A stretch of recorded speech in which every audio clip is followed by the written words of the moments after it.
Welcome home to USA Global TV and Radio, a place where dreams take flight, with authentic storytelling, diverse perspectives and meaningful conversations, where global stories unite and bridges are built beyond all borders. Discover world-class education, entertainment, hope and inspiration.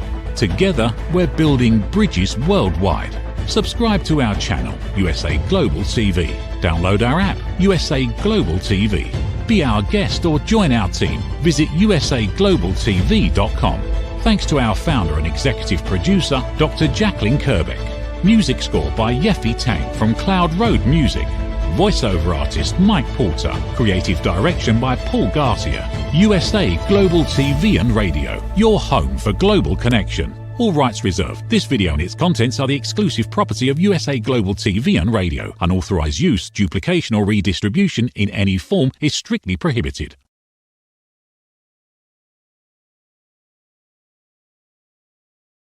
Hello and a very warm good evening from the UK, and boy is it hot. It is super hot. My name is Dr. Madeline Chan and I'm here to host the USA Global TV and Radio show, the Film and Music Show. So welcome to all our viewers on YouTube, all our viewers on LinkedIn, Facebook, Twitter X, TikTok, and Instagram. So for today's guest on the Film and Music Show, we have got a very talented young man. He has been acting since a very young age. He was in Oliver for theatre production. Then he went on to more of the big screen, being in films such as Buddy, Lionheart, and Goodnight, Sweetheart. So I met him through a natural way, through a friend, and we instantly connected. He's also a radio DJ. He's got a big humanitarian heart, and he's so much for the new creative vibration alignment of all creative artists around the world. I would like to welcome the very talented Wayne Goddard. Hi there. How is everyone doing on this gorgeous update? Good evening, Wayne. How are you? Very well, thank you. Very well. How's it going with that heat? Oh, yes. Lovely, though. We mustn't complain. The sweatier, the better, I always say. Fantastic. Wayne, could you explain to our viewers in a matter of maybe 2 minutes who you are, and just explain them like an elevator pitch, really, but not so much like an elevator pitch?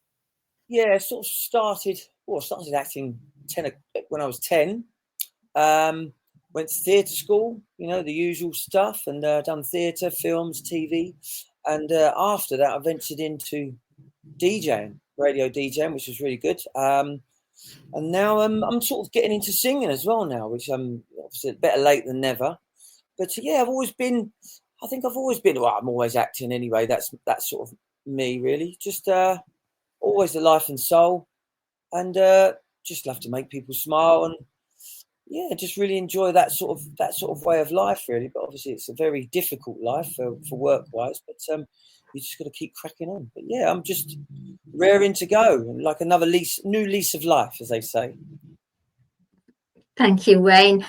Thank you for sharing that. So, Wayne, what we do on this show is I ask our guests to hop into a time machine, and we're going to go into this time machine, and we're going to go right back to the beginning where you were first inspired to say, I want to be on stage. Cool. Right. Well, basically, it was round about 10.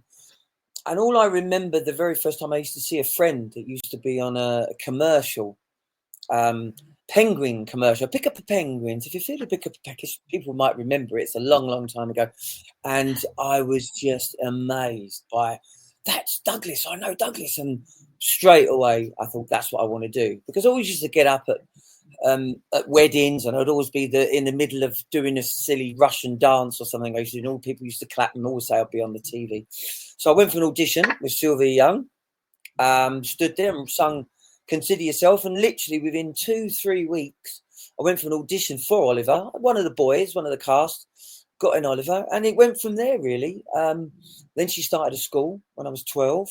So I started the full-time school. And by 15, I went for the audition for Bugsy Malone at Majesty's Theatre.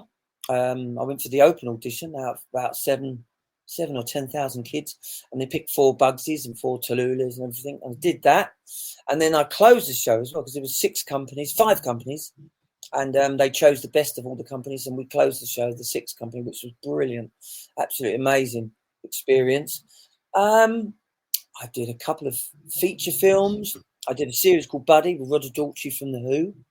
I played his son in a Buddy series, in the original BBC series. And then they ended up doing that as a film later on with Chesney Hawkes, people might remember. But I was the original Buddy in that. And then I had a break from acting for quite a while because it was quite difficult. It's a difficult business, obviously, as people will know. Came back into it and met up with this director. And we did a couple of films, one called Night Bus, which I'm very, very proud of, which we got in the London Film Festival. And in Time Out, it was the 7th film to watch in the on the show, which was amazing. And we had a big sort of a massive thing there for everyone to come and see. But we never actually managed to get a distributor for the film because it was more of an acting film. It was 47 actors. It was all ad-libbed, so we had 2 cameras and we roughly knew what to do, but the whole film didn't have a script, so we just literally had free reign, which was amazing for me. I loved it, and one of my best performances, I think. It's on YouTube, you can watch it, Night Bus, the full movie, and it starts off with a guy rapping, and it's on a bus just up and down Mile End Road in London, which was great. And then we did another film with the same director, Simon Baker, God rest his soul. So unfortunately, we lost him, which was very sad, called 90 Minutes, which was a football film set on Hackney Marshes. And that was the last big feature film sort of I did. And that's on Sky. You can watch that on Sky Box Office. And I played the referee, just a small part. But yeah, and in between that, I did the DJing. And yeah, just sort of on and off an internet radio station. Wow, that's really impressive. So very impressive. Wayne, so going back to the point of the Sylvia Young, and then we'll go on to all the other films like Buddy and everything. I'd just like to go back to the Sylvia Young. So what was it like being a student for the Sylvia Young? Was it a theatre school or was it? The Sylvia Young Theatre School, yeah. Oh, it was great. I mean, I suppose I used to explain to people, like when you watch Fame, the series, I said it really was like that sometimes, because you'd be walking down the hallway and someone would be rehearsing the play that they're doing, and they'll be doing harmonies, and then somebody would be doing tap dancing and ballet dancing. So it really was like that. And I talked to a few people vaguely sometimes when we meet up and we have some sort of a reunion, and we say how lucky we really were being at a theatre school, but it was tough because I had to get up at sort of 7 o'clock in the morning, leave home by 7:20, walk up the road to get a bus, a 15-minute bus ride, 20-minute bus ride to Walthamstow, and on the train to Oxford Circus, then another train to Marylebone, and then a 10-minute walk to school. So it was quite tough, but I wanted it. So that's basically what I did. And yeah, it was great fun. And obviously, because you were at school, you're always available for auditions. You didn't have to get all the permission from the normal schools that I was at before, because a lot of the time I used to have to, when I first started out, I used to have to pretend that I was ill, and my mum would come and get me, and then she'd take me uptown to an audition. But I think you can't get away with that sort of thing now. Very strict now for children. But yeah, so that was really good. And obviously we did tap, did ballet, modern dancing, but I wasn't really into that back then. I was like, no, I just want to be an actor, and I used to love it. The acting classes, it was definitely where I massively belong. But I didn't realise how much I was massively involved with music back then. I was quite shy with music. I never thought I had a good singing voice, so I used to sort of stay at the back of the class.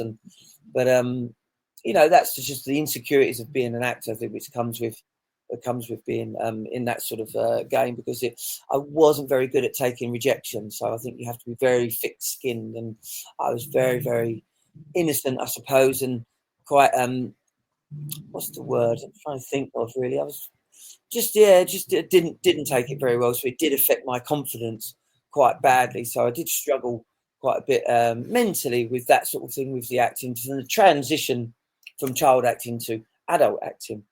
And because I was very small for my age, so I, like, when I was 16 playing Buddy, I was playing a 13-year-old, and literally within a year and a half, I shot from 5'7" to 5'11", but I still had a baby face. And I think it really did go against me within the film industry, being tall and being baby faced, because most actors, as people will probably know, round about sort of 5'7", 5'8", they're not really tall. You do get tall actors, obviously, but predominantly they're small because of the shots.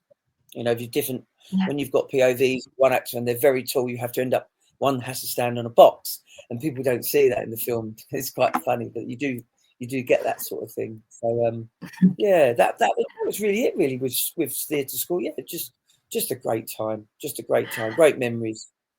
And with Wayne, with being at the Sylvia Young Theatre, how were you more of a family, in the way that there's a lot of competition at that time because you're all going for maybe the same auditions in some way or form? How did you accept each other? How did you embrace each person that received that audition? Yeah, that's a good question. Do you know, I think, for me personally, I think I was so innocent with that sort of thing. I don't think I really ever thought about it, really, because obviously you weren't always going on the same auditions. And obviously there was sometimes you'd have casting directors that would come to the school, and they would literally just come in and sit in the acting classes and just watch and observe. And then they would pick people maybe to go into the room for a private audition. So those sort of things. But yeah, I don't particularly remember. I mean, I think at school, I was sort of, at the time, then one of the kids that was working quite a bit. So I was quite remembered. I think it was predominantly for Buddy. And then, it was Oliver, or not Oliver so much, but Bugsy Malone, when I played Bugsy Malone in Majesty's Theatre, because I was 15 then. So yeah, I was still at school. So literally you left school and then straight on the train to Her Majesty's Theatre, you know, get into wardrobe and then warm up before theatre. Yeah, no, I don't really remember being that a problem. For me anyway. I don't know about other people, but I think I was so innocent. It was just all fun.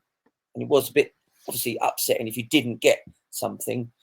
But I think it was later when I left school when it started to affect me a bit more, when you're not at school and you haven't got that back.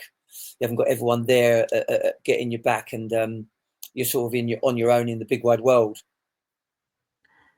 Wow. And so from going from Sylvia Young, and then you went into adulthood, and then you felt you're on your own. What was the next stage for you?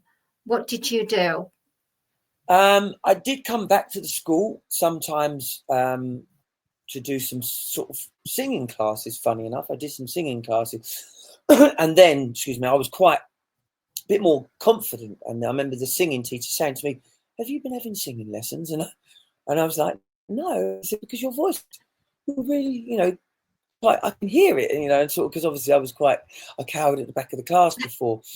But I did unfortunately go through quite a bad time from that transition, and then it really did affect my confidence, and work sort of dwindled a bit. So it became very, very difficult, and I would say, like most of the acting fraternity, you're out of work most of the time unless you're at the very top echelon of maybe the top 3% or whatever it is. So yeah, it was quite a struggle for me.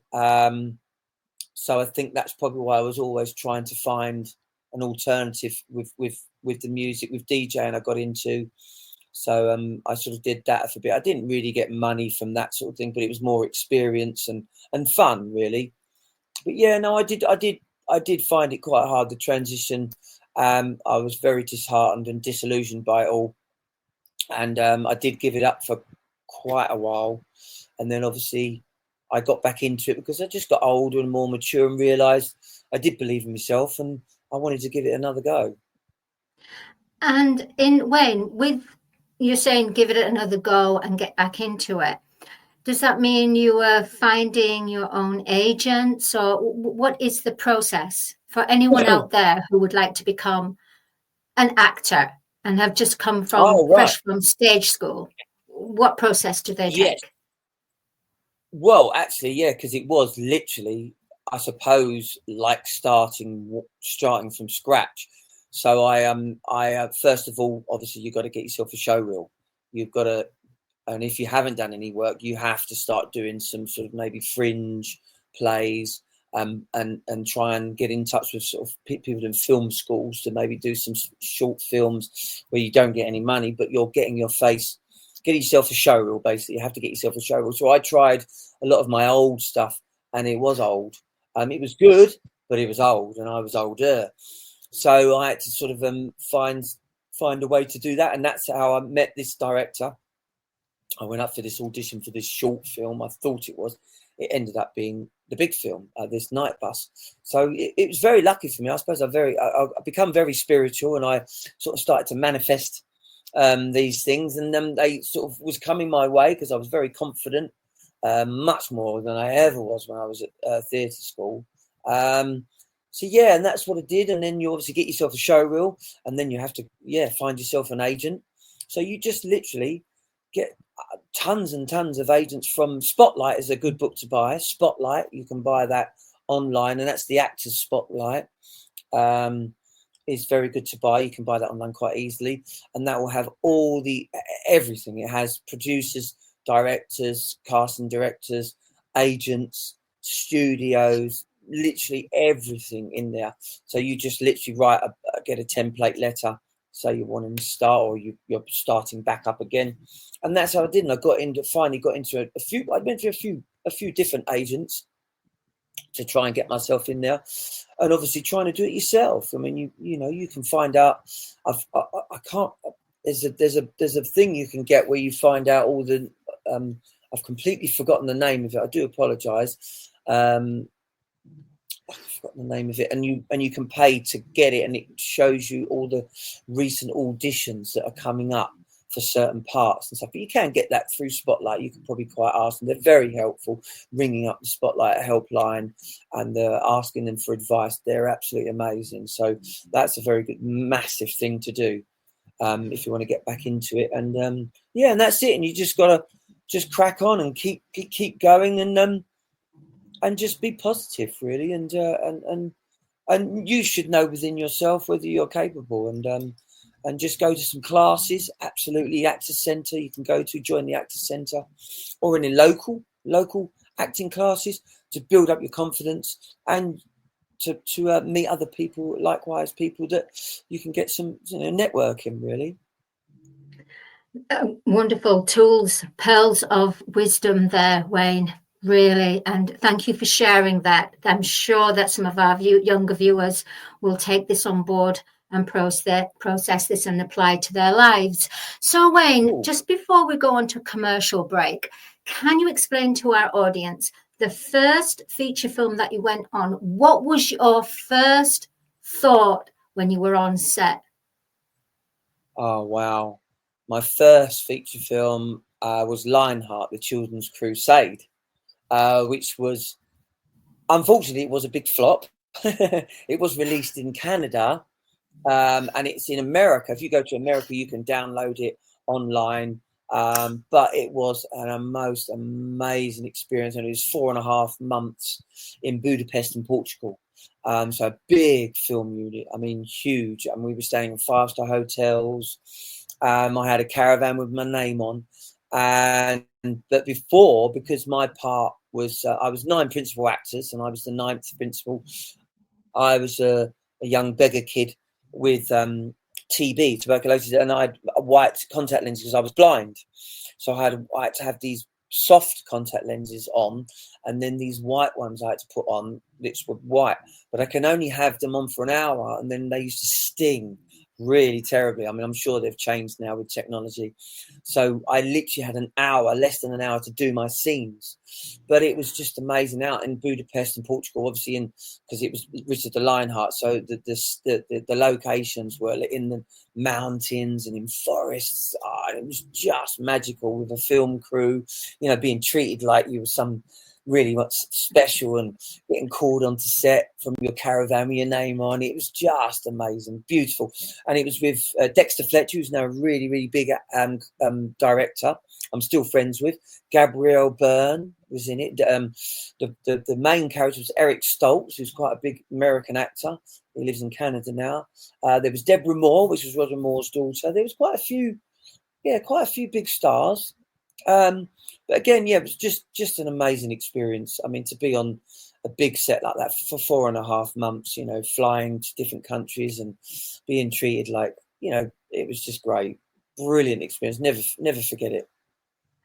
And it must be amazing in the way that with having so much high established names, even of such as yourself, did you establish a family community way of... Oh, absolutely. Whilst you were on filming. I mean, yeah, absolutely. Wow. I mean, I've become very close to Dexter, and I sort of idolized him because we had this. Because the really amazing thing about that film, there was me, Dexter, Chris Pitt, who was another actor, and there was an electrician. 4 of us on this film had the same birthday, the 31st of January, which I think it's got to be unheard of. In, you know, people working together. So Dexter's 3 years older than me, so we all had the same. It was just bizarre. 4 people. I mean, you can't make that up. So I think that even back then, now I've become very spiritual. I just know those sort of were wonderful signs of good times and, you know, messages, however you want to look at it from the universe. But I see that now, but obviously then it was like, wow, that's amazing. So yeah, it was an absolute. We're all together, you know. We're in hotel rooms, you know, 5-star hotels. So we all meet up in one hotel room all together. All the actors, let's go downstairs and watch the show. They used to have shows like in the downstairs in the basement of this hotel in Budapest, because Budapest then was like it was communist. So it was really strange, and you know, for us earning the money we were earning, and people were very poor and used to go to shops and they'd always ask, have you got sterling, we want sterling, because they were holding all sterling money to try and get enough money to get out of the country. Budapest now, beautiful, completely different, wonderful, and it was beautiful then. But yeah, it was just an amazing experience, and yes, it definitely was a family affair, 100%.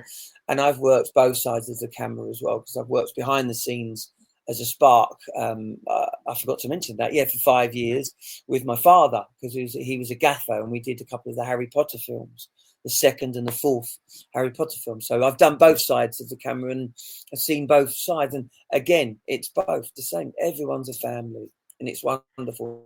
There's no ill feelings because you can't have that.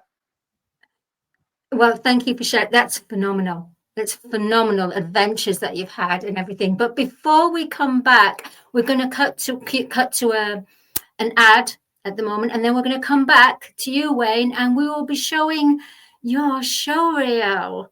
Okay, so stay with us. Cool. We'll be back soon. Excellent. Thank you. Okay. USA Global TV and Radio proudly presents Steve Klein Art at steveklein.art. My name is Steve Klein, born Manchester, England, 1953.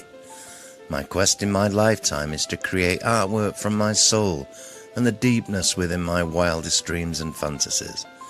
In 2012, my heart stopped when I was given too much anesthetic for a minor knee operation, and this near-death experience took me to another multidimensional world, an out-of-body experience, and I was given the gift of being blessed by an overwhelming, burning passion to become, for the very first time in my life, an artist with an eternal, passionate desire to bring my art which I've named multidimensional, subliminal freeform art to the world, as only 3% recover from what I experienced, and now in my golden years want to release my cosmic, vital energy through my art to allow people to be a part of my cosmic dance.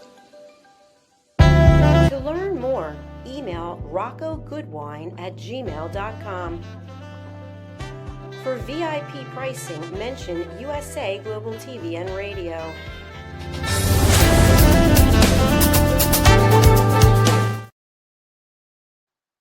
Hello and welcome back to the Film and Music Show. My name's Dr. Madeline Chan, and we have for our today's guest, Wayne Goddard. So just before the ad, we were talking about all your films, especially the ones in Budapest. So Wayne, what we're going to do is show your fabulous show reel, and it's pretty extensive and long, so it's super impressive. So Wayne, do you want to introduce it? Wayne Goddard showreel of all my work, very recently work, not the old stuff.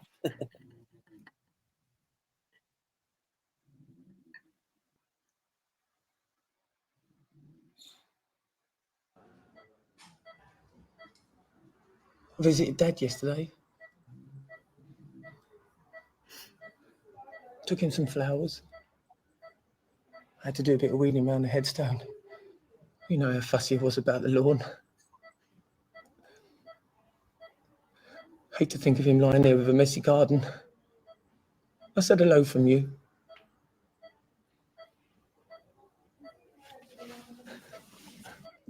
I might not make it next week. I'll try and come the week after. They'll have everything you need here, okay, Mum?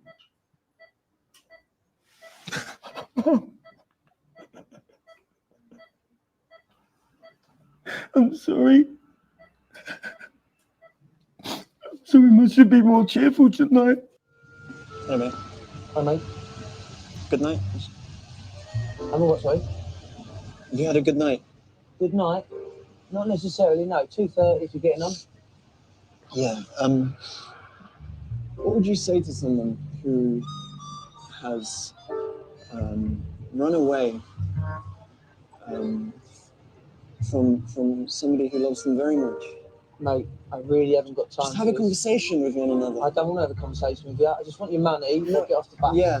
And it's been one of those nights, I can tell you. Just for a second, though, if we were to just stop. I'll tell you what, I'll give you a second Yeah. to get off the bus To get. or pay me. Yeah, but if you just I've listen really to had me, it up to here today. But I mean, we could just talk to one another, couldn't we? That's something. Mate. That's it. Keep going. Keep going. Ref, what's going on? You what, you going to let them get away with that second half? What are you talking about? What do you mean what am I talking about? They're all over us, man. That fucking ache is butchering jab. Is this game too big for you or what? Sorry, you trying to tell me how to referee a football match? I'm not telling you how to do your job, Ref, because you're not doing your fucking job. I don't want my fucking players going work on Monday on crutches. That's all I'm asking you to do. Listen, you just worry about your team and let me worry about keeping control of the game, okay? Yeah, I'll fucking do that, Ref. Noted. Anyway, so I go and meet this mate. Ben, his name is. We used to call him Big Ben. He grew massive at a young age, and we were still skinny little things with massive legs. He was like the honey monster, you know? I haven't seen him in 20, 25 years. And he said, meet at Liberty's, Oxford Circus. Easy for me. I'm Elephant and Castle, Bakerloo line, straight there. And I didn't recognise him. Because like I've grown up and he looked smaller than me and it freaked me out.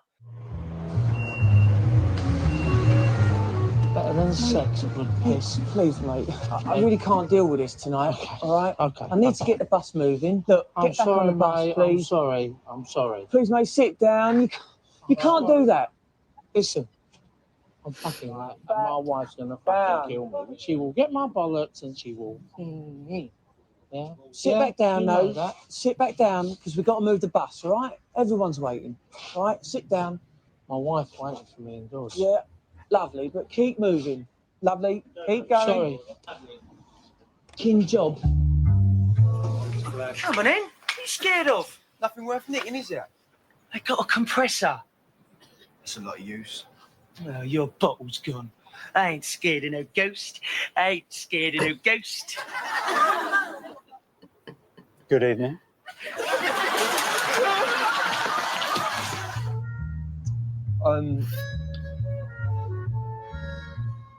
Oh, what is it? You're going. Oh.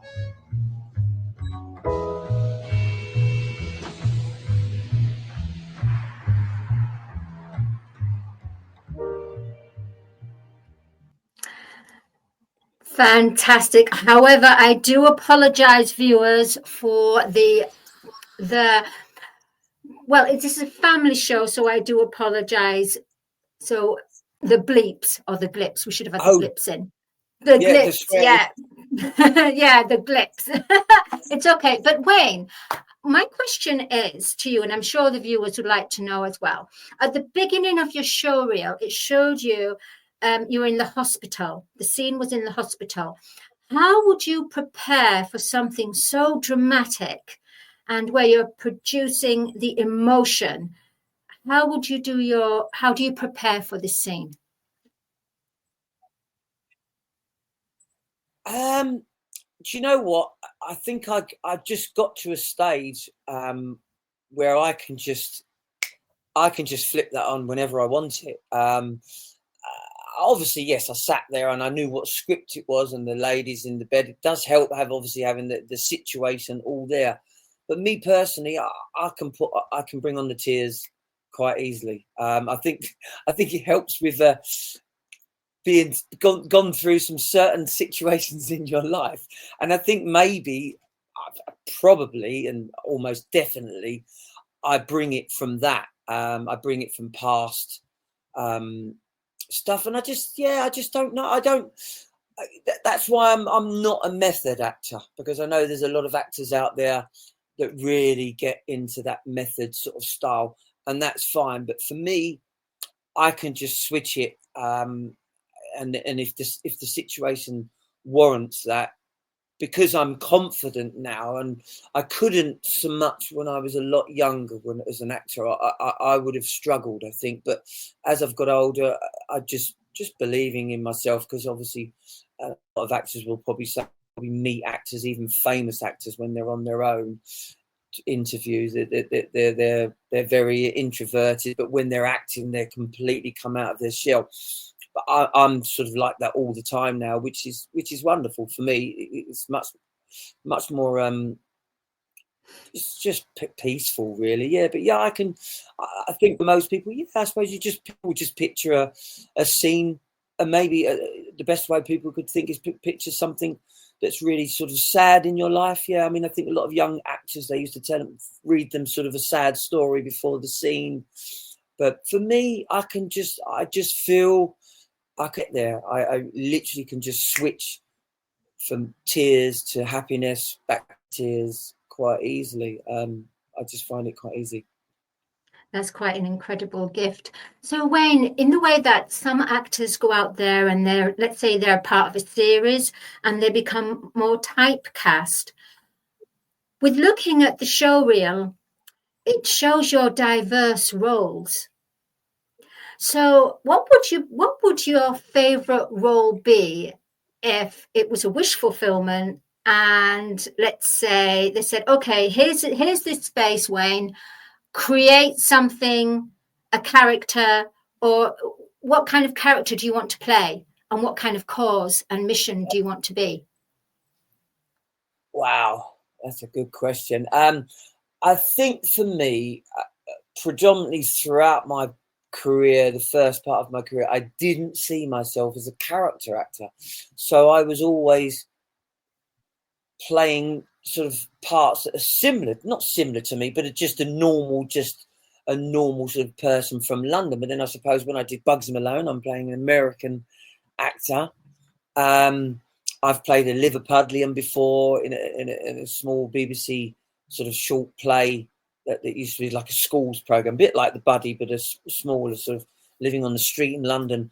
But yeah, I would say a comedy, 100%. Because yeah, I would like to play sort of a comedy and a completely not like me at all. You know, with maybe a funny accent or just being really, you know, like a bit like off the Fast Show or something like that. I think that would be my ultimate part, and maybe a Southern American, like a cowboy. I'd like to play kind of part like that. I'd like, you know, from the old King Folk talking like that, you know, from back there. I think I would enjoy that kind of part because you could really sort of make it up and real go with it, you know. That would be my ultimate as well. Thank you for sharing your heart, purpose, and everything, your passion, and also that accent, the American cowboy accent. It was really excellent. So, Wayne, what is going to be for you for the rest of this year? What have you got planned for the rest of this year? For the rest of this year, I think I'm going to be massively concentrating on the singing. Massively concentrating on the singing, but I also want to do a bit more DJing as well. So there's a possibility of a radio station. So yeah, so music in both aspects of it, really, singing and playing. Yeah, and just carrying on being as spiritual as I am and manifesting just a lot of love, really, because that's what it's all about. Fantastic. Thank you for sharing that. And also, Wayne, just in case there's any wonderful directors out there, they might just be contacting you, Wayne, and you might just get that perfect role that you've wanted, your wish fulfillment. Who knows? Would you be up for that if that kind of crossed your path this year? Wholeheartedly, 100%. I would never. I miss acting. I miss it quite a lot. So yeah, never say never. I would definitely be up for that. And I've got some things in the background. I write a lot as well, but you never know. Yeah, I've got a few friends that are involved in the business director. So who knows? Yeah, the world is my lobster, as they say. Fantastic. Thank you, Wayne. And also, you'll have to come back for part 2 so that we can talk about your screenplay writing and you as an aspiring singer and your projects for this, and also your DJing. Excellent. But just before we go, Wayne, could you tell our audience how they can contact you and why you would want them to contact you as well? Well, you can contact me through my from my email address, godsy@me.com. Yeah, just any type of if there's any sort of short films people are doing, they need an actor with a bit of experience. Of course, I'm always available for auditions. Yeah, any singing things that have come along. I mean, I'm open for all aspects of entertainment, really, because it really is truly where I belong.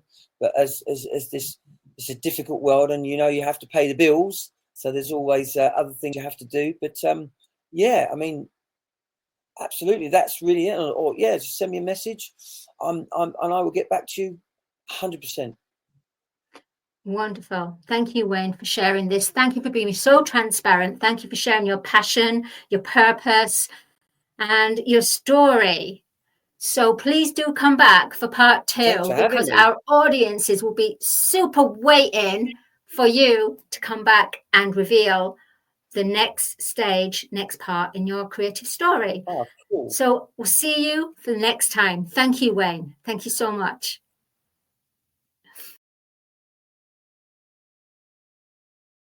In a world craving connection, one platform dared to dream bigger. USA Global TV and Radio, a beacon for global voices, authentic storytelling, and elevated listening. Led by visionary Dr. Jacalyn Kerbeck, the journey from a spark to a global force is now captured in one inspiring book. Honored with YouTube's Silver Creator Award for surpassing 100,000 subscribers. Discover the evolution, the challenges, the triumphs, and the unstoppable spirit that created a global movement. Executive producer Dr. Jacalyn Kerbeck. Music score by Yeffy Tang. Creative director Paul Garcia. This video and its contents are the exclusive property of USA Global TV and Radio. Unauthorized use, duplication, or redistribution in any form is strictly prohibited. Now an Amazon #1 new release in paperback and ebook. Broadcasting Brilliance, the evolution of USA Global TV and Radio, is inspiring readers around the world. Join the movement that's redefining global media one story at a time.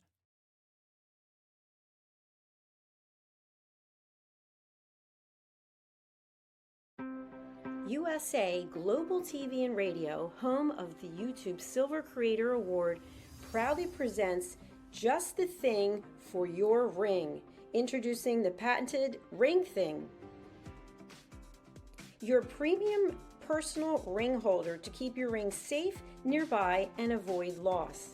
The Ring Thing just got smarter. Add your logo and an NFC tag that opens to your website with one tap. Waterproof, inner padding, and now a forever business card. Just the thing for your ring. Scan the QR code seen here to learn more about Ring Thing or place your order. Follow Ring Thing on Instagram at ring_thing_ or go to our website ringthing.com.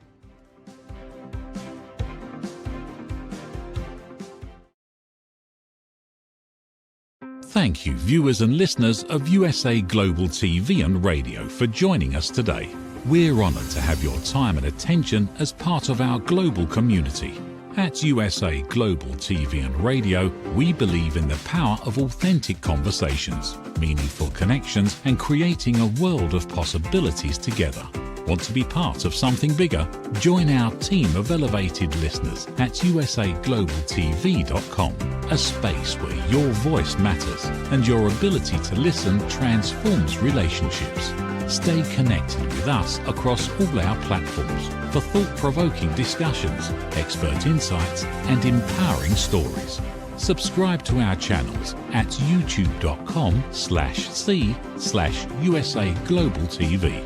Follow us on social media and explore the endless opportunities we're creating for growth, learning, and inspiration. Together, we're not just broadcasting, we're building bridges and changing lives one conversation at a time. For inquiries, contact us at info@usaglobaltv.com. Music by Johnny Dies. Produced by Executive Producer and Director Dr. Jacalyn Kerbeck.